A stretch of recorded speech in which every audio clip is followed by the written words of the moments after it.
Welcome back to Two Who's Review. I'm Alex, I'm Fitz. and we are once again joined by Sam, Hello. and we will be discussing the Series 4 premiere episode, Partners in Crime. The return of Donna Noble for the second time. Of 3. 4, actually. She technically returns in End of Time as well for a bit. So, Sam, before we jump in specifically, why this episode? Why did you put your name down for this one? I think just broadly speaking, season 4 is my favorite. Donna is my favorite, and this is just a pretty solid reintroduction to that character and start for this season. Yeah, no arguments there. Yeah, this is the first time this has happened. Rewatching an episode in isolation for guest appearing on this. As I was watching it, I was like, I kind of want to just rewatch season 4 now. Like whether I'm on an episode or not. Which I never had that. Like when I watched Dalek and I was like, yep, fucking great. I don't need to rewatch the entirety of season 1 though. And then the same with every other episode I've appeared on, so. But this one, yeah, I think I'm just gonna watch them all. Fair enough. You're gonna encounter maybe like 2 duds in the entire 13 episode run, so not a bad shot. Yeah, it's a good season. Yeah, it's a good season. And I was interested to see, like, this is the only season of RTD1 that doesn't have like a name of something as its running arc. Bad Wolf, Torchwood, Mr. Saxon, Harold Saxon, whatever.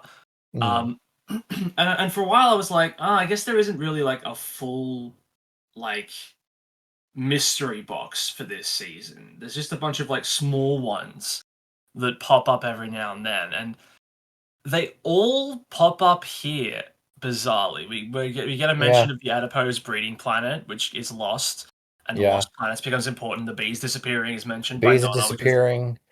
A second Billy Piper jump scare of this year. Indeed. How was that scene for you, Cuff? Was it your favorite? We'll talk about it. But also, even the taxi that was going to pick up that one girl had the Atmos sticker in the window. So it's great to see that they're setting up stuff not just for the finale, but like keeping modern day Earth internally consistent for future episodes. It's a really nice touch. But Partners in Crime itself, it's got all the earmarks of a season opener. It's got its main job is to reintroduce us in this case, mostly introduce us to the characters we'll be following this season. And the plot itself is really just there to get that going. And I can't really fault it because like it's a plot that I don't think fits in a mid-season episode. The plot is just sort of like, okay, let's get the events in motion for Doctor and Donna to encounter one another. It's not terribly fleshed out in terms of like, you know, intricacy or thematic relevancy, but there is a little bit of it, and like there's just enough to extend over the maybe 20 minutes where it's a focus. It's a good choice for this story. Yeah, because it is mainly the interaction of our 2 leads that you come and stay for, really. So I think you're right. If you put this in the middle with both of these characters already being established, it would be, I don't know about weak, but it would be very average. Like, just... yeah. I think it's, pretty well situated as an opener. Yeah, it's one of those episodes where it's like RTD came across a relevant socio-political issue, being the obesity crisis, and he was like, yeah, I can do something with this. But he quickly realized, well, how much can you do without just saying, yeah, people fat? The fat just he walks found- away, Cuff. What are you talking about? Well, he found a good way of doing it where it's like it's less about obesity and it's more about like predatory weight loss programs and stuff like that. I don't know how common those are, but you definitely hear about them every now and then. You know, the classic, you know, and the fat just melts off of me, you know, that kind of thing. Well, I mean, we've got fucking Ozempic at the moment is the big one. You do, yeah, that's true. Ozempic, of course, isn't a front for a at least Ozempic isn't like a literal con, but yes, it's the it's the big new thing. Well, you know, you could. I would, yeah. I will agree with Cuff and say yes, it's probably not got aliens involved. I don't know if I'll agree with Fitz and say it's not a con. I don't know enough about it to say either way. Well, I think. I mean, I guess there'll probably be a tangent that we're going to go on at some point in this video anyway, so let's just do it now. But I do think the aspect of this episode that has probably aged the least is just sort of like it hasn't aged as poorly as I was worried it was going to. Same, but like, yeah. Any time there is a plot that revolves around like weight loss, you're like, okay, how badly are they going to fall into fat phobic tropes? And like, yeah. I think there was only one that I found like particularly egregious, which is I only watched the episode like an hour ago, but I can't remember her name. But the woman that Donna visits, Stacy, is that her name? I think Stacy. Yes, that's it. Yeah. I kept wanting to call her Baby Sally. Reindeer. Baby Reindeer. Yes, that's true. That is her, isn't it? When like the bit when she was like, well, now I've lost all this weight, so I'm going to dump my boyfriend because I can do better than him now because I'm not a fat, disgusting pig, so I can get a handsome boyfriend now. Like, I was just like, okay. And like at the very maybe it was there is some truth to like occasionally when people lose weight, they have their self-esteem and value of themselves goes up. So like, but there's a difference between that and like, yes, there is truth to that, but the choice to depict it as a callous act is telling. Particularly like a weird elitist thing. It's like, oh, I'm not part of the scum anymore. Here, Bart, get the fudge out. Let's pour it out onto the scum. Like, you know, I'd say broadly speaking, one of the big fat phobia hallmarks is treating obesity like it's a moral failing. Yeah, I was going to bring this up actually. And I'll say something else about this if I can briefly. But that was a common thing in the 2000s. Okay, I have to bring this to a slightly personal thing. I have no fucking clue why I've been doing this, just out of morbid curiosity. I've watched clips. You can find them on YouTube of a fucking show called Fat Families, and it came out in the UK in 2007. It screened on ITV1. No, sorry, Sky One.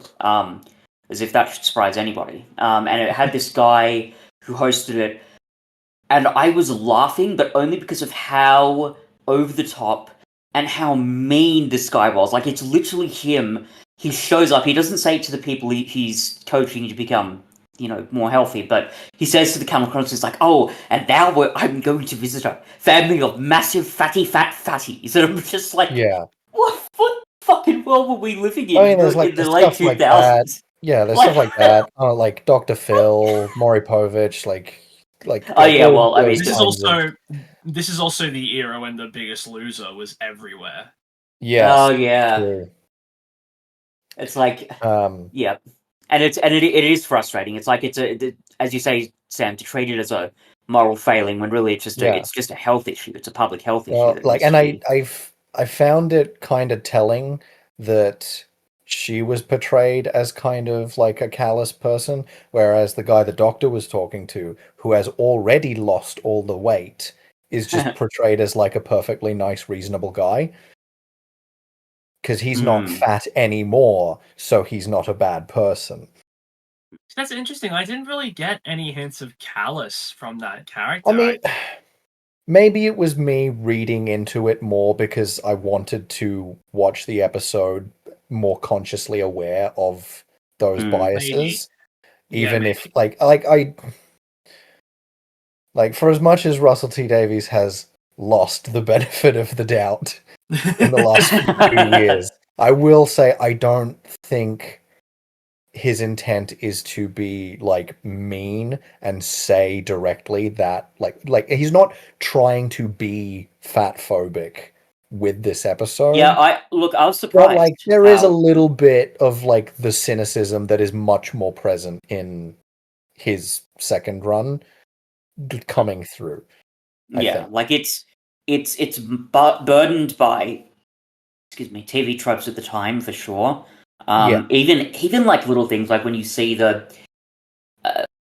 weird transformations with the adipose, like it's horrifying, but it's clearly played for comedy, and I can't help but think that there's a bit of ha ha laugh at the fat person, and that their tummy's making weird growly sounds, and the fat's walking away. That's so weird and funny. Ha ha, guys, it's there is definitely that element to it as well. I Is think. there? I don't think that's designed to elicit laughter. I think that's just like body horror. Like, I'll put it this way, like, I compare this to the characterization of the Slovene in Series 1, Like, they make a point of saying they can only inhabit bigger people because there's more space, and then they have them fighting all the time.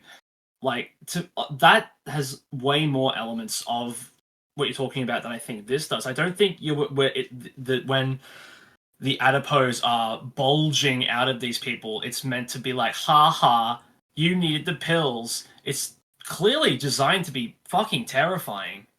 Like, it's definitely supposed to be body horror and like scary, but like the adipose themselves aren't. Because they're weird, cute, and cuddly. They're like Sanrio characters, and there's even something about the pacing of those scenes, and maybe even the way the music is used that it borders between comedy and horror. Now, and that makes sense because they, I mean, not always, but they often go hand in hand and work on similar pacing principles. But I do think that there is. Obviously, the horror is there, and you're right, Cuff. It's not like farting Celine. That's a whole other thing. But I do think there's a bit of comedy involved, and when you put that in context with, late 2000s, haha, let's laugh at the fat people, because let's be very clear, that's what it was like back then. It's difficult for me, certainly, not to see the attempts at comedy in those moments. I think these scenes have more in common with the body horror elements of the Absorbaloff than the Slovene. Yeah. Because like that is objectively a horrifying thing to happen to those people. But also one of them's on Peter Kay's bottom. Oh, isn't that silly? I don't know, I just don't find it silly at all. Like, there's clearly a juxtaposition of the nightmarish thing that is happening and the cute end product, but I don't agree that it's there as a result of a mid to late 2000s fat phobic thing. I just think it's because they're babies. Agree to disagree, let's just say. Yeah, I mean, it's rare that that'll happen on this podcast, but like, I just fundamentally don't see it. Fair enough. The adipose themselves, though, while we're on the topic, these things have they kind of for a while became like I would often see posters or like fan made things where it's like a big collage of some of the more iconic Doctor Who monsters, and the adipose would be on there for many of them. I don't know why that is. I think let's just call it what it is. They are Doctor Who minions. Well, yes, that's a little bit. And there is no joke funnier in pop culture than taking a minion and dressing it up like a different thing that you also recognize. That's the funniest joke that anyone's ever told on the internet, ever. Hey Sam, what if someone drew a picture of like a minion wearing SpongeBob, pants? Wouldn't that be really funny? They're both yellow, Sam. Don't you get it? See, that's like genuinely more thought than most of these get put. Like most of it is just like, oh, what if the minions, but they're dressed like the X-Men? What if the minions, but they're dressed like Severance? What if the minions, but Doctor? Like it's just like the same a fucking. minion Rick, funniest shit I've ever seen. Oh, I turned myself into a minion, Morty. I coming up with that minion, Morty. Fucking hell. Are there like 3 fucking Minion movies? And by the way, I mean specifically Minion 2. movies, not... Okay. Specifically Minions 2, yeah. Yeah, Definitely okay. 3, I thought yeah. there There's were gonna 3. be there's that there will be 3 at some point. At some point, I'll be Yes. listening to this back and going, "No, Fitz is right. There are 3." Is there any... apart from maybe the first Despicable Me movie, are there any of the others ones worth anybody's time? Because I watched number 3 and it was... No, Okay. they're like first one is passable, but I no. saw the second one in cinemas, and I can't tell you anything about it. So that should probably tell you all you need to know. Maybe it was the second one I saw. Anyway, let's stop talking about the Minions, because enough oxygen is wasted on them.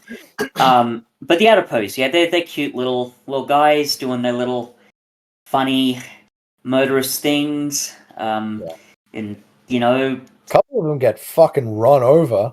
Mm. That was surprisingly dark. Ran by a taxi, yeah.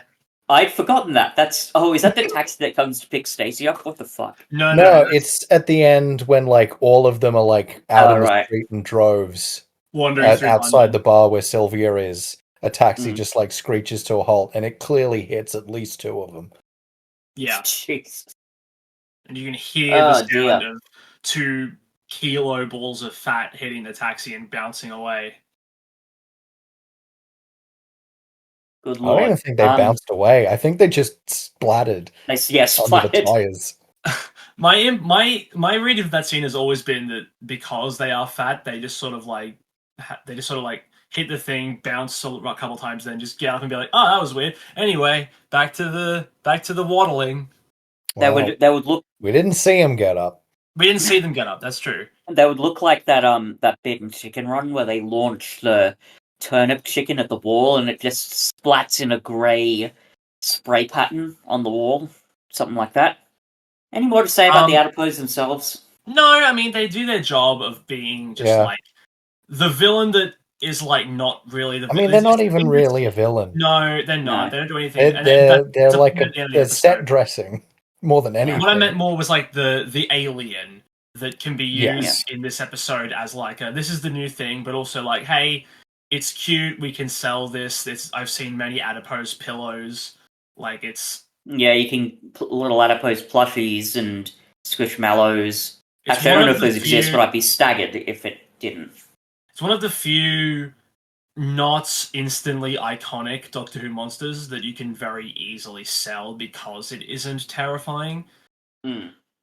Yeah. Yeah, it's very true. The actual villain of this episode, Miss Foster, or Matron Caphelia, again, she does her job. Yeah, she's pretty good. Yeah. She's passable, yeah. It's nothing like nothing like extraordinary, but she's fun and she does the job well. Nice performance and good performance, yeah. Yeah. Like she gets to be the overbearing sales manager at the start as the only real bit of color commentary she provides. I highly doubt that this character is there to be like, and all foster mothers suck. No, that's not. Yeah. Yeah, she like during that whole like press conference at the beginning, she's playing, a fairly tropey character. She's doing it well, but there's nothing super extraordinary. But the good news is with this story, that's not the point, and you can, I think, pretty clearly see that. Even the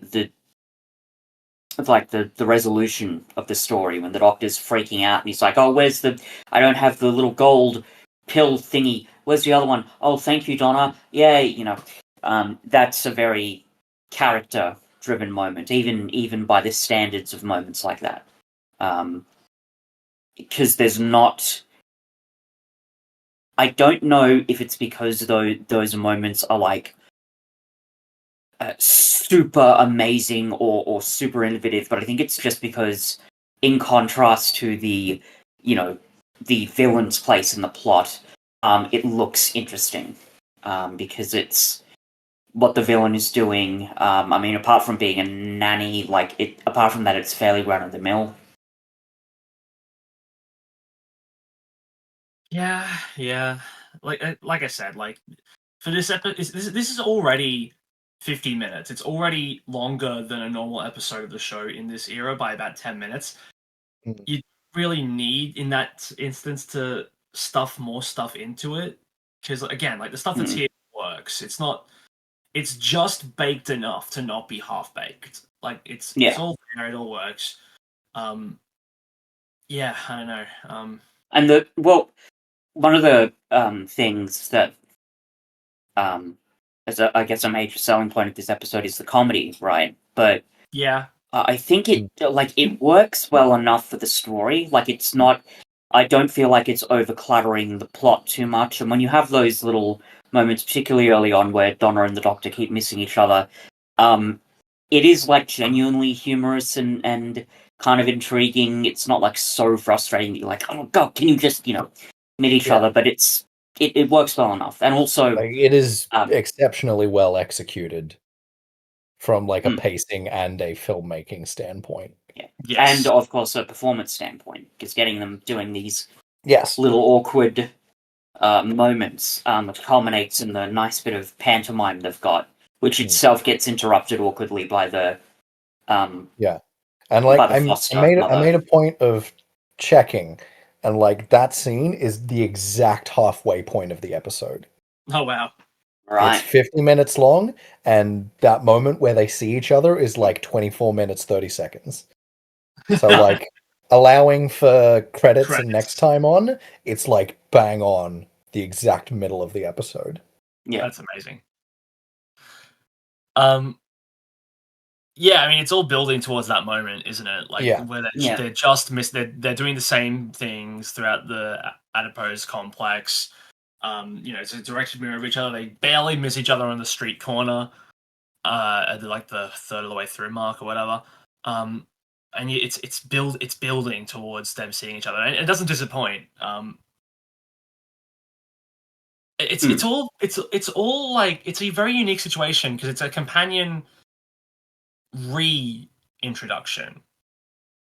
Yeah, we don't get many of those. No, certainly not. Normally a companion shows up and they're there for forever.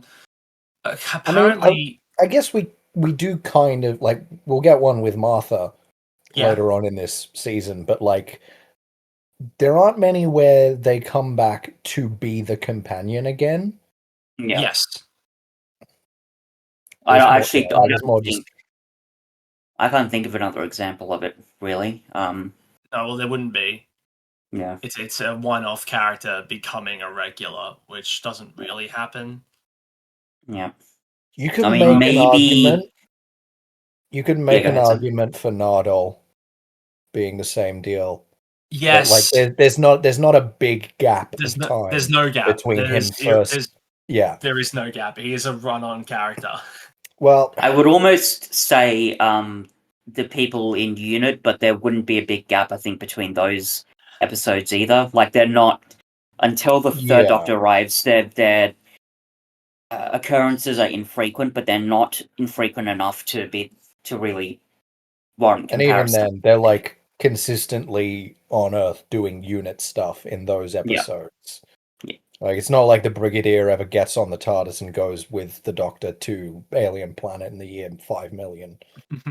Except for that one episode in the fifth Doctor story, Mordrin Undead. Haha! You didn't do your research. Yes, but that was a one-off, wasn't it? Which is the point we're making. Yeah. Sure. Yeah. So apparently, the episode was supposed to introduce a new companion named Penny Carter, who Russell described as a 30-something, recently jilted by a boyfriend and strong-willed in the vein of Donna Noble. But when Catherine Tate became interested in reprising the role as Donna, they dropped this idea, and a minor character in this episode, the journalist, got the name Penny Carter. Ah, yes. So, Right, that's where I've heard the name before. Yes. It's also very close to Peggy Carter from Marvel, which is not surprising because Captain Jack yeah. Harkness is named so for Agatha Harkness of Marvel Comics. Like, So, RTD is a big Marvel comic Cuff, guy. you may have looked this up. Uh-huh. Or maybe you guys talked about it in your Voyage of the Damned episode, which I didn't watch. But at the time they did Voyage of the Damned, did they know they were going to make Bernard Cribbins They did not. the companion's granddad? Okay. No. And in fact, in those scenes, in the script of Voyage of the Damned, that character was named Stan. Right. It's only once Howard Atfield... It's a good thing they never said that out loud then. Exactly, yeah. Mm-hmm. Howard Atfield, who played Donna's dad in Runaway Bride, Yes. passed away in between Voyage of the Damned and this. And so they removed Atfield's scenes and they rewrote Bernard Cribbins as a new character. Right. Yes, that's what. So at the that's how time we they wrote it, they Wilfred Mott. intended him to be a new character. That's interesting. A new character. Well, sorry, when you say rewrote him to be a new character, were they like just ignore the fact that he was played by the same actor, or no, it's and then the they same... decided to connect it later? Or It's retroactively Voyage of the Damned character Yes, became yes. Wilfred Mott. It's not two different characters played by Bernard Cribbins in successive episodes. Okay. Yes, and it would have been nice to see what Jeff Noble would have ended up being, because, like, you know, it's always a shame when something like this happens. But Yeah. we do get Wilfred Mott as a result, and Wilfred Mott is perhaps the most universally liked character in all of Doctor Who. Yeah, I'd be he's pretty up there. I'd be surprised if there's a single Doctor Who fan who actively doesn't like him. I can't imagine why anybody would. Because even like David Tennant's 10th Doctor has some people who are like, oh, it's overrated. You know, like there are elements of the fan base that will inherently disagree about basically everything. But I'm pretty sure like the one thing that everyone agrees on is that Wilfred Mott is everyone's grandfather. That's just a fact. So because like I said, we have an initial script where there was supposed to be a new character, Penny Carter, and then we have the reintroduction of Donna instead. I'm surprised at how little that comes across in this. Like, they did a very good job of bringing back an established character, getting rid of a lot of the more abrasive elements from Runaway Bride, like sanding down the edges a little bit, and putting her into this this longer role. And again, it's like so much of RTD1, it just feels so natural and like it was planned. Well, I from mean, the beginning. it's probably helped very much that apparently Penny Carter was intended to be very similar to Donna already. Well, yes, but like, like you say, it's still very means that it still means that like you can watch back Runaway Bride and you can go, oh, I see in this all the seeds that would lead to Donna's eventual character arc and the end that she got, even though it absolutely was not intended to be the case. Like, it's a miracle that so much of RTD1 works cohesively together when you learn how stitched together various elements of it were as a result of the production cycle. It's frankly astounding. And Catherine Tate comes back and she's fantastic in this. She is still beat for beat with David, if not more so. They've clearly got a bit more chemistry now. They've worked with each other in other stuff. I think by this point David had made some appearances in the Catherine Tate show. They've probably done that that Red Nose Day special where David Yeah. Tennant plays Lauren Cooper's substitute English teacher. And that chemistry is going to carry on throughout the rest of the season and into 2023. These two have some of the best Doctor Companion energy of any pairing in the show's entire run. There are many people, myself included, who cite Ten and Tate as the best Doctor Companion pairing. So much about this just works. A lot of it is highlighted by the ending conversation that they have, where the Doctor makes it very clear, I don't want a love interest. I don't want someone to think of me as that. I just want a friend. And that's what these two are. They're really good friends, thick as thieves, but they will absolutely... I would say, like he says it more explicitly when she comes back in, like, the 14th Doctor specials. But, like, Donna is probably the best friend the Doctor has ever had. Yes. Yeah. Like, I can't think of any other companion before or after Donna where they have just been like, we are the best buds ever, and there is nothing else. Yeah, because even iconic companions like Sarah Jane, she was always still a bit like distant it's from the always Doctor. Well, because particularly, like, you have your first lot of Doctors, and they're always like significantly older, so it's usually more of like a parental or guardian like dynamic. a paternal thing, and then, like, you have other examples where there's like even when there are companions who are a bit more on the Doctor's level, like characters like, say, Adric and Turlo, who have not come from a 20th, 21st century or Earth Romana, background. even Romana, like, because even like Romana is another Time Lord, but she's significantly younger and less experienced, so like there's still that like dynamic difference. Yeah. Whereas, like, everyone else, like, I feel like the closest I can think of is maybe someone like Graham. But Graham to Whittaker. Yeah. Who's he? Is he a Moffat companion? No, this is sorry. 13th Doctor era. Yeah. This is Bradley Walsh. Bradley Walsh. Of course. Yeah. The only good 13th Doctor companion. Yeah. But, like, even then, because it's a group dynamic, it's not quite the same.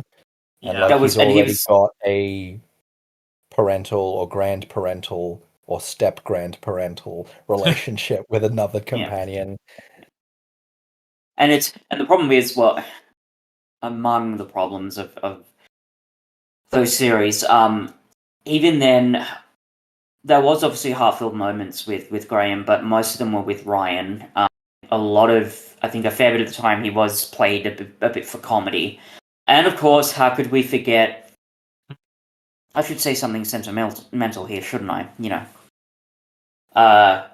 So yeah, I think I agree with you, Sam. I can't think of any other companion that has this kind of dynamic. It's very few friend dynamics where I would say, you know what, you know why I like these two as friends? It's because one of them spills their guts out about everything that scares them about their own mortality, and the other one just doesn't offer them anything in return. That's what makes them such good mates. Yeah. I mean, the other thing that it kind of reminds me of is maybe River and the Doctor, but that's a whole different thing. That's like a whole other thing. Yeah. It's not. It's also just explicitly romantic. I was going to say because I haven't. Like, I guess maybe you could make an argument for like the Dr. Amy and Rory as like a grouping of three is like after they get over that initial awkwardness, and but it's still having to deal with Moffatisms. Like they fall into a dynamic that is like good as a throuple, but not like non-romantically, obviously. Yeah, I would say like there's like But at the same time, very, it's weird there's a because those are technically his in-laws as well. well, yes. Yeah.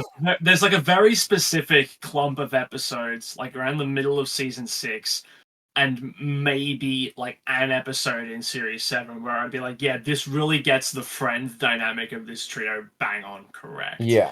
Everything else is Where, yeah, mined by like, either yeah. romantic stuff, like love triangle shit, or just bad writing, full stop. Yeah, and And like by comparison, Donna, start to finish, every time she shows up, that's my best mate. yeah, yeah, for sure. and it doesn't really happen in this, but we will see very, very soon that one of the reasons that works so well is that Donna, more than any other companion, will not take the Doctor's shit. Mm. You know, like I said, there's not really much of that here because there's not a lot of shit to take. But in 2 weeks' time, we'll be looking at Fires of Pompeii. And that is a very big, this is my line in the sand as a companion episode of like, you can teach me the rules and I can say, cool, I don't care. Well, we've even seen it up to this point, right? With the runaway bride, the fact that she really does challenge the Doctor and his values and his way of doing things when he kills the Rachnos children. And Yeah, it's great. there's a bit of it. It's great to see that even that small character arc get resolved here because not the only reason, obviously, but one of the reasons why I think Donna makes that fateful decision in the end is she realizes, oh, he has changed for a bit. He has changed a bit, maybe for the better. So, I think that's an important part. Like the fact that, because I don't know how much of an influence Donna would have had on the Doctor's character arc in season 3. I think there's obviously a lot of other factors coming in there, but the point is there's potential for growth between both characters, which is not as common as it could be. Want to see what that version of Series 3 would look like, where it's like we get to about, let's say, I don't know, Evolution of the Daleks. We get around there, and the Doctor brings up Rose again, and Donna goes, okay, just stop. Like, I get she was important to you, but my guy, she's gone, you gotta move on. Instead of, like, Martha just being like, okay, this is happening, I'm just gonna, like, go a bit quiet now, because it's awkward for me, being in this position. But at least by this time in season 4, like, you don't get too much of that anymore. Like the Doctor brings up Rose again in this, but only because Donna asks about her. I don't think the Doctor himself is actually even going to think about Rose this season until the end of Turn Left, when she's like fully announced her return through Donna in the alternate timeline. Well, like he says, like he is aware and cognizant of why he fucked things up with Martha. Yes. And he's going to be very conscious of not doing that again, which is why he's initially hesitant about bringing Donna on until she's like, I will never fuck you under any circumstances. They will get a kiss in later on, though. They will kiss. Doctor, I'll give you the news. I don't have a bad case of loving you.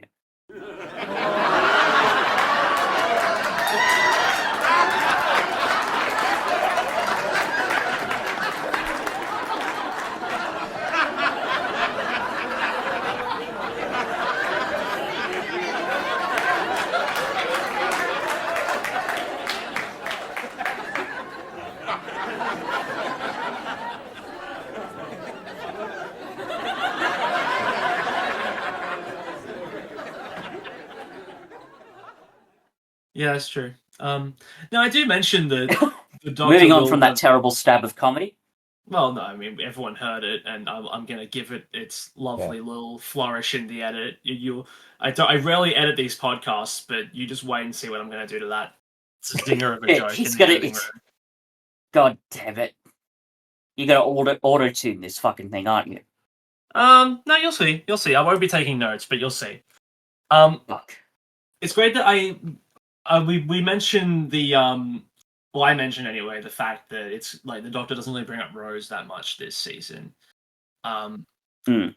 is good, because we did get a lot of that last season. She does, of course, appear right at the end of this episode, being our last little mystery box moving forward, the return of Rose.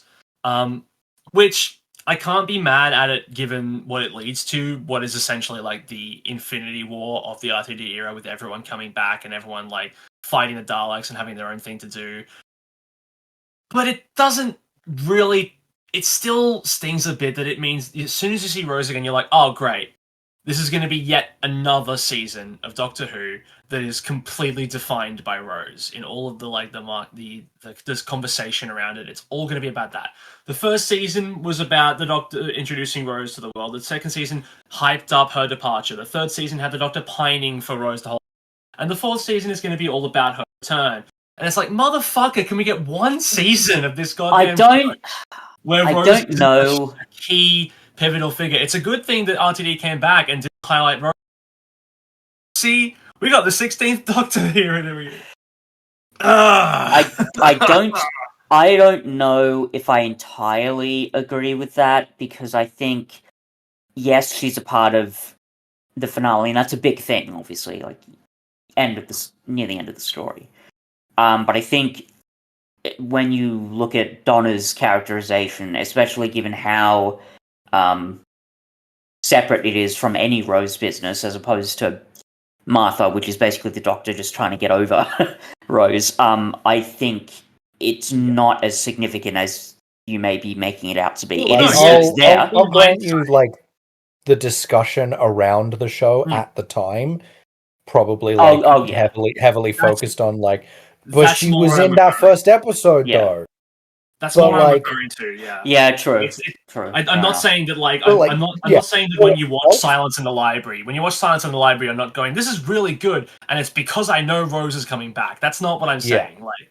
The show itself is not fixating on that, which means we don't need to either. So this is all on you now, Cuff. You're the one who keeps bringing Rose into it. I've established myself on this podcast as the Rose guy. I have to. It's in my contract. It's just a good thing that when in her 30 seconds of screen time, she doesn't get captured or trapped, because you damn well know I'd be bringing that up if she did. Yeah, wouldn't it be funny if the Daleks just kidnapped her? Just tractor beamed her right from Earth's atmosphere. Hilarious.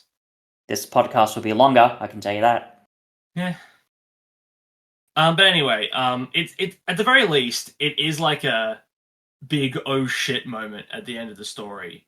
Yeah, and I did it really serves its purpose well, because initially, what the fuck? I didn't expect this, and then you go, oh, that's great. And then you go, wait, the rules have been clearly established that she can't come back. We're breaking the rules. What does this forebode?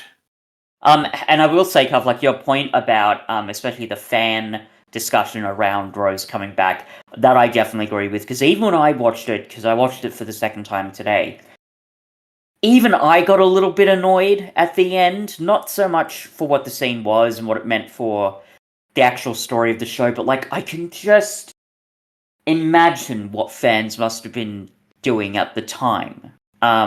In fact, fuck, no, I don't even need to imagine it, because I was essentially doing it, right? You know, sitting there watching an episode, it's just like, oh my god, Rose is coming back. I clapped when I saw her, and it, you know, it's a bit of especially because to this day, Martha gets overshadowed tremendously by the shadow of Rose. So when you watch this episode alone, and Rose shows up at the end, and you think, oh, okay, so are we going to get another RTD companion that is completely sidelined for Rose? And thank God that doesn't end up being the case. Thank God Donna is able to, like, ascend to greater heights that Rose could not dare to reach. But there is that fear when you get to the end of this episode, and you start off at the end of it by thinking, Donna seems like a really fun addition to the cast, and then fucking Rose pops up again, and that's all you can think about. Until you get a lovely Wilfred moment to cap off the end of the episode, which is genuinely nice and heartwarming and touching. And like that 5 seconds of Bernard Cribbin celebrating with his little jig on the cobblestone completely validates the production crew's decision to do this. That's all it took. Yeah, it's very exciting. I'll tell you what as well. Like it's kind of unrelated to like the content of the episode in general. It isn't really, but I had a thought while watching this, and it made me annoyed not because of the show, but because of an element of the current fan base. And that thought was like, do you think that if they were to if this episode didn't exist and if it aired in 2025, no changes, no alterations whatsoever, do you think it would have people going, this is the worst episode of the show ever been? Because it's got all the hallmarks of something like a lighter episode of RTD2, bro. It's like, there's this needless comedy bits. Oh, it's too silly. Oh, all this and that. It's not serious enough. That a lot of current episodes like Space Babies and Lux and stuff like that sometimes get criticized for, and it kind of made me angry because I was like, I kind of think it might. I don't think it would annoy people as much because, Cuff, it's not woke enough. What are you talking about? That's true. They, it does start they get to white they get to make characters. fun of the fat people, and there's barely any. There's one person of color in the cast. I mean, what are you talking about? Most of the And episodes, the woman's the villain. Yeah, That's Sorry, true. what did you say? They did tie up the woman of color. That's very true. That is also true. Oh dear. Oh dear. I don't know. It's not even. It's I don't know. not. I feel like it's always kind of hard to judge that kind of thing. That's true. Because like with the current climate, like politically, at least regarding how people perceive media and engage with it and criticize it and what they do and don't like and what they consider to be bad or pandering or woke or whatever. Like it's so fucking nonsensical at this point that like someone will find a reason to call anything woke for for things that are not like well, there was I think you shared it in our group chat a couple of weeks ago, Cuff, where it was like new James Bond video game. Yeah. And someone's like, nah, it looks woke. I'm like, what the fuck what do you even mean? Like you don't know what that word you didn't know what the word means in the first place, but now it doesn't even mean what you meant when you started using it like a year ago. You're just saying it in reaction to something you're not interested in. So, like, yeah. People would have called this episode woke if it came out this year. That doesn't mean anything. No, it doesn't. It's just stupid people being stupid. Donna's a woman in her 30s and she's unmarried. Ugh. Why does Wilfred talk about the only planet in the solar system named after a woman like it's a good thing? Rename Venus Ra already. One too many, in my opinion. Women should be moons only.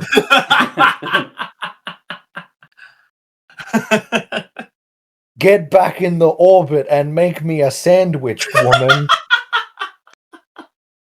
Get back in the orbit and move my tides for me. Oh, fucking hell. Are we going down this rabbit hole because there's not a lot left to say about Partners in Crime? Probably a little bit, yeah. A little bit. Yeah, I can't really think of anything. I mean, yeah, it's not often that an episode's strength is a detriment to us when trying to talk about it, because it's like, yeah, this episode is very good because it is simple. And where does that leave us?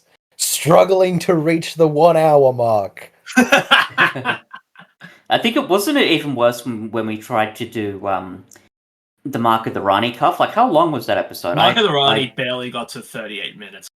Like, Jesus, that has to be our shortest episode, apart from like that one Bernard Cribbins tribute that we did. I don't know. I haven't. Well, even that was like an intro to another episode. That wasn't its own isolated episode. That's right. I have yet to like upload or edit Voyage or Mark of the Rani, so I don't remember specifically how short it was, but I do remember that Mark of the Rani, we didn't have a lot to say about it, and that was to its detriment because like we wanted more. Foreshadowing. And I think that's fair with Mark of the Rani because it is like double the length of this story, and it doesn't Yeah. really fill the same role that this one does because you already know the Doctor and Perry's dynamic by that point. It's actively adversarial. But this one, it's like we have to reintroduce Donna. We have to set up our limited mystery boxes. We have to figure out what the dynamic between the Doctor and Donna is going to be now that Donna's a full-time member of the cast. And they do all that stuff, and it's all decent. And that's about it. Yep. And I give it an 8. I'm going to give it a 7. I'm also going to give it a 7. I think for all its like good attributes and things it does well, it is fairly simple. And even if it's aiming for simplicity, it just doesn't quite have enough of a wow factor to like rank it up higher, in my opinion. I don't even know if it's the simplicity that bothers me. It's more that the plot itself, especially when it comes to the use of the threat and the villain, it seems quite run of the mill for Doctor Who. So I think that's why for me it's got to be a 7. Yeah. Well, that's that then. Anything you would like to say before we end the episode, Sam? That's what we do now with our guests, I think. We haven't talked about Heather on the podcast yet, have we? We haven't. I have my doubts as to if this is going to be uploaded before Heather starts. I'm going to try and get it done. So if it is, there's a sequel to the Grim Reaper play that's happening in like about a month, a bit less than a month. Yeah, when you're hearing this, it'll probably be about a week and a half away. Yeah. If that. Yeah, or it's already out and finished and you missed your chance. Or you were in the play, Hadley, and you did a good job. Yeah. Or you're one of our many international fans who weren't able to come and see it. In which case, sucks to be you. The flight's still not real fans then, are they? Yeah.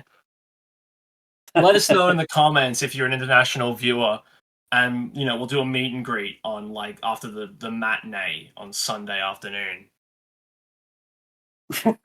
The 3rd of August, I think. Holy shit, is that Alex and Fitz and Sam and Hadley from my favorite podcast ever? Oh no, please don't make me sign an autograph. My handwriting's terrible. Mine too. Hey guys, it's Alex from the future here. I guess for you it's still the past. Ignore everything we just said. Heather is still happening. If you're listening to this episode the second it drops, then we have 2 shows today, 1 show tomorrow, and then 3 shows next week. That's the 2 shows on the 2nd of August, 1 show on the 3rd, 1 show on the 8th, and 2 shows on the 9th. It'll be at the Forge in Gwynville, and there should still be tickets available. If you go to the Dyer Theatre Company on any social media platform, you should be able to find a link to get tickets. Just wanted to throw that in because, we might get at least 2 more people coming to the show, which would be nice. Anyway, back to the outro. But next time on the show, we'll be reviewing the only Rani story we haven't talked about on Two Who's Review yet, Time and the Rani. Mm-hmm. But until then, I'm Alex. I'm Fitz. And I'm the Grim not Reaper. Looking forward to talking about the Rani. Hey, it wasn't... Anyway. What a sick lead into next week's episode. Yeah.